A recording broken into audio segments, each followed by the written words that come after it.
last item. On a related note, I have no choice but to cut salaries. First to tell us enough then. 8% across the board. No. And let's just put a lid on it. Do we have to supply our own lids? Look, I didn't invent the economy. And until ISIS gets in the black, we all have to make some sacrifices. So... Line 1 for you. It's your furrier. Unbelievable. Tell him to send over the gray fox. See? Sacrifice.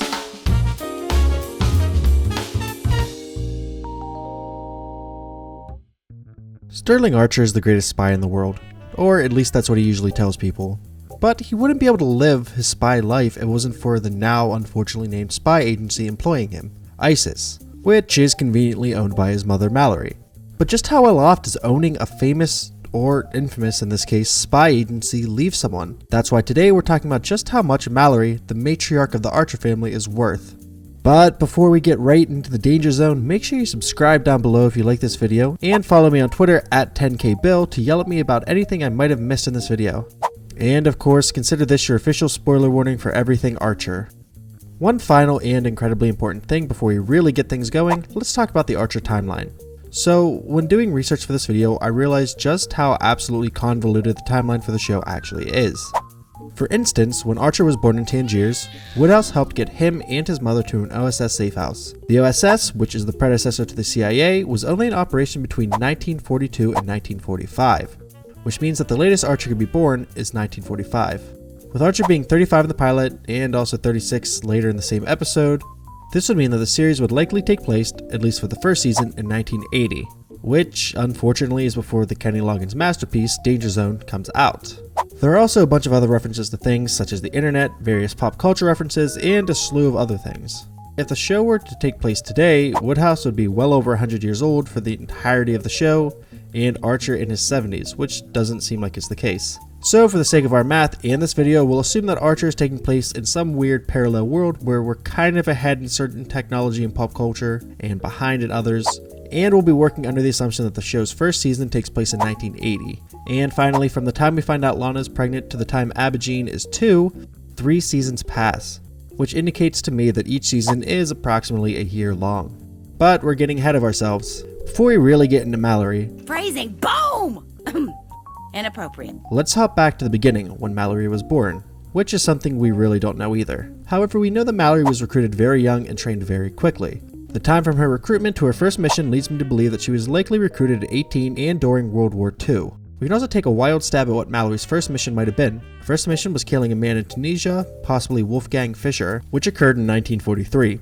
For the first few years that Malory is working as an agent, we'll be using the average salary of a CIA officer and adjusting it to the best we can find a government worker made in the 1940s. This gives Malory a salary of $1,547.11 for her first few years as an agent. Now, for Malory's money, here's how we'll be calculating everything. First, we'll calculate taxes and then subtract expenses. For the bulk of the years, we'll be having her put away 20% of what's left, with the other 80% going to any minor expenses that Malory would make.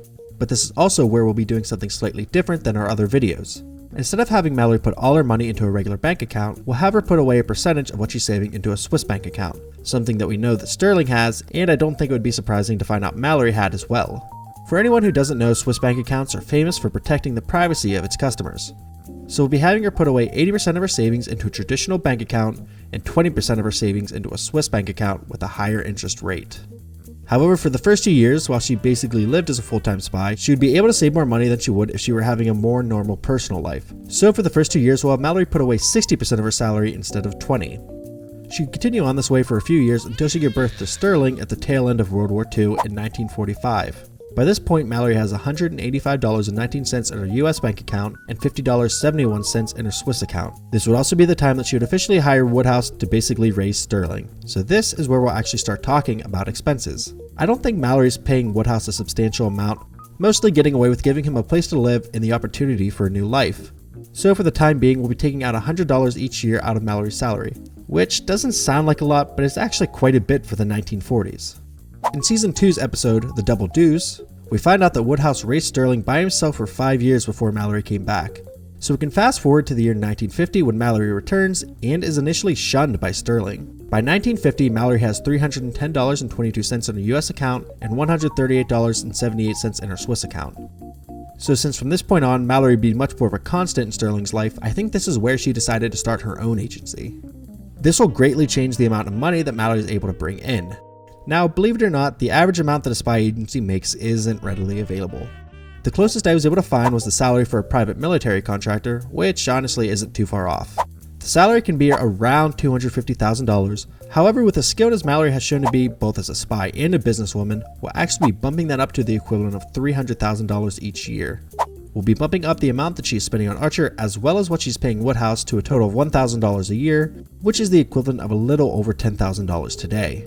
Things would go this way for the next several years until 1955 when we'll be having Malory buy her penthouse.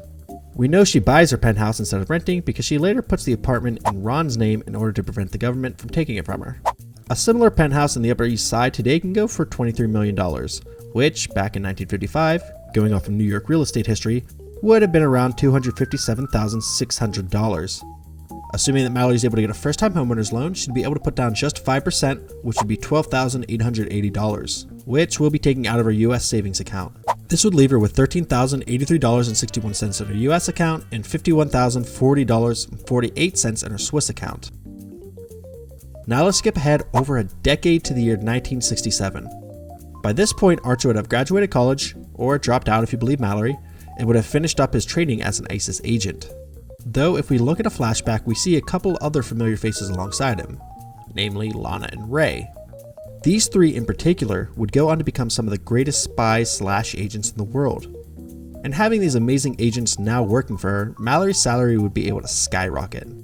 So from this point on, we'll be giving Malory the equivalent of $600,000 a year, and we'll also be having Malory start saving more of her money, putting 40% of it away. So coming out of 1967, she would have $58,905.55 in her US account and $51,470.88 in her Swiss account. However, there is one other thing we want to bring up. That's that we think Malory also has access to Archer's bank accounts as well. We see that she is able to place holds on his bank accounts, both US and Swiss, so it wouldn't be impossible or surprising for Malory to take money from Sterling's accounts if need be. As far as Sterling's salary, we'll be giving him the equivalent of $100,000 each year, mostly because he's stated as one of the best spies in the world. We'll also be doing his bank accounts in the same way we were doing Malory's originally. And now we do another time skip to the year 1975. This is when I'll be having Malory buy her apartment in South Beach. A similar apartment to what we see can go for around $300,000 today. Back in 1975, it would have cost around $51,904.74. which at this point she would have the money to buy outright. By the end of that year, Malory has $137,277.04 in her US account and $174,815.87 in her Swiss account. Now just a few years later in 1978, Malory would make what would come to be a huge mistake. She would put all of her money into hedge funds. Coming out of the 70s and heading into the 80s, hedge fund returns were at some of the highest they would ever be, sometimes offering interest rates of up to 20%. So we'll be removing all the money from both of Malory's accounts and putting them into a hedge fund for the time being. Coming out of 1978, Malory would have $532,005.02. And now we get to the beginning of the show, 1980. By this point, the majority of the purchases going on here are done through ISIS, so Malory would have to spend little to no money of her own. At one point in season 1, Malory's South Beach apartment is blown up by a claymore. Though if Malory has insurance on the apartment, she would likely be able to get the money to repair the building. Coming out of 1980, Malory would have $827,686.98. In season 2, something major happens to Malory. She loses all of her money. It turns out that the hedge fund that she had her money in was actually a Ponzi scheme. This is in episode 2 where she tries to sell her agency to Odin, though she fails after Sterling and Krieger brainwash Len Trexler. So we had to start Malory's savings back at $0. Coming out of that year, Malory has $21,676.03. In season 4, Malory gets married to wealthy Cadillac dealership owner Ron Cadillac. Knowing how Malory works, there likely would have been some kind of prenup in place in case of a divorce, and they would likely keep their assets separate from each other. So we won't be taking any of Ron's income into account. Also around this time, Malory signs her apartment into Ron's name in order to keep it from being taken by the US government. Though since Malory and Ron are still together, even after some of the events of season 5, we'll still be taking the apartment into consideration for this video. Malory would only own ISIS for another 2 years before the CIA steps in and shuts it down due to Malory working without US sanctions. This is when Archer Vice takes place. Thus, she won't have any salary for Season 5 because Malory and everyone with her are exceptionally bad at selling the loads of cocaine they find themselves with. So coming out of 1984, Malory has $123,804.48.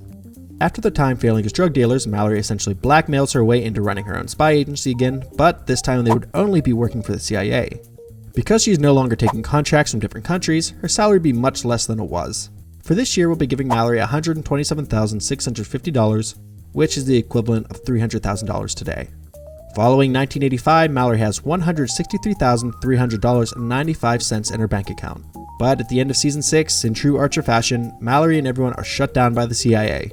Again. At this point, they move to LA and become private detectives. I don't think they make much during their short tenure as detectives, and thus won't be giving Malory an actual salary for this year. And this will actually be the last year we're taking into consideration because Archer is in a coma for the next few seasons, so we really don't know what happens. Before we get into the final bit of the video, let's talk about Malory's 401k. In Season 2, we're able to get a glimpse of several employees' 401k accounts. We see in this that Malory actually has several $1 million in hers.